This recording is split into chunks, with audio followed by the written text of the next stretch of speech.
రథసప్తమికి 50,000 మంది భక్తులు వస్తారని అంచనా వేశారని అందుకు తగ్గట్లు ఏర్పాట్లు చేశారని మంత్రి పొంగూరు నారాయణ తెలిపారు.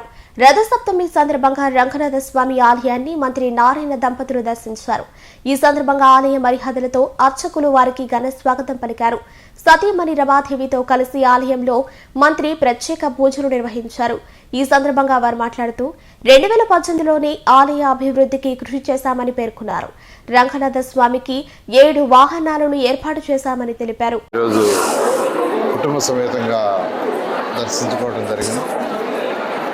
ఈరోజు రథసప్తమి 2018లో మంత్రిగా ఉన్నప్పుడే ఆ రోజే 7 వాహనాలు 7 వాహనాలు ఆ యొక్క ఏర్పాటు చేయడం జరిగింది.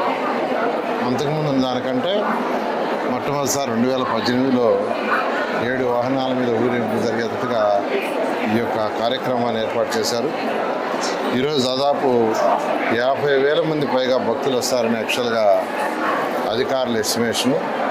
దాదాపు 4,000 మందికి యాక్చువల్గా ప్రసాదాలు కూడా ఏర్పాటు చేశారు. 4,000 మంది. ఈ టెంపుల్ని ఇంకా కొంత రెనోవేట్ చేయాల్సింది. దాని మీద కూడా ఎండోమెంట్ మంత్రి గారితో కూడా మాట్లాడుతున్నాము.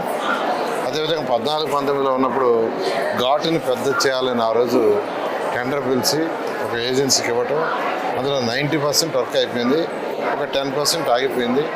దాన్ని కూడా ఈ మధ్య కాంట్రాక్టర్ పిలిచి అతనికి కొంత డబ్బులు ఇచ్చాము, అతను కూడా వెళ్ళిపోయాడు. దాన్ని కూడా వీలైన తొందరలో కంప్లీట్ చేస్తాం. అదే కాకుండా కొన్ని ఏర్పాటు చేయాలని అటు అధికారులు పూజారులు అడిగారు. వాటిని కూడా వీలైనంత తొందరలో టేకప్ చేసి భక్తులకు అన్ని విధాల సౌకర్యంగా ఉండేట్టుగా చేయడం జరుగుతుంది.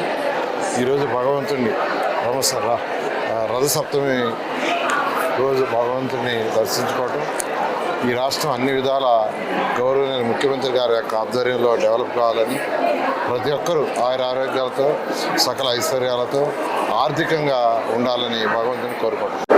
ఎంతో పవిత్రమైనటువంటి రథసప్తమి రోజున ఉత్తర శ్రీరంగంగా పేరుగాంచినటువంటి నెల్లూరు నగరంలో వేంచేసి ఉన్న శ్రీ తల్పగిరి రంగనాథ స్వామివారి దేవస్థానం నందు నెల్లూరు నగరానికి ప్రాతినిధ్యం వహిస్తున్న రాష్ట్ర పురపాలక పట్టణాభివృద్ధి శాఖ మంత్రులు డాక్టర్ పొంగూరు నారాయణ సార్ గారు వారి సతీ సమేతంగా ఇవాళ ఇక్కడికి వచ్చి స్వామివారిని దర్శించుకొని స్వామివారి అనుగ్రహం కొరకు ఏదైతే రథసప్తమి రోజున ఎంతో విశేషమైనటువంటి మొట్టమొదటి ఉదయాన్నే సూర్యప్రభ వాహనం మొదలైన దగ్గర నుంచి సప్త వాహన సేవలు ఈరోజు జరుగుతాయో, ఈ సప్త వాహన సేవలు కూడా 2018 సంవత్సరంలో తెలుగుదేశం ప్రభుత్వం అధికారంలో ఉన్నప్పుడు నారాయణ సార్ గారు ఇక్కడ మంత్రిగా ఉన్నప్పుడే 7 సేవల్ని కూడా ఆ రోజు ప్రారంభించడం జరిగింది. అంతకుముందు కేవలం ఉదయాన్నే సూర్యప్రభ వాహనం, రాత్రి సూర్యాస్తమం అయిన తర్వాత చంద్రప్రభ వాహనం మాత్రమే ఉండే. నారాయణ సార్ గారు మంత్రిగా 2018 సంవత్సరం ఇవన్నీ కూడా 7 సేవలు ఉండాలని ప్రారంభించడం జరిగింది. ఆ భగవంతుని ఆశీస్సులు ఈ రాష్ట్రం మీద ఉండాలా, ఈ నగరం మీద ఉండాలా, మా అందరి మీద ఉండాలా, మనందరి మీద ఉండాలని ఆ భగవంతుని దయతో అందరూ సుఖ సంతోషాలతో ఉండాలని చెప్పి మనస్ఫూర్తిగా కోరుకుంటూ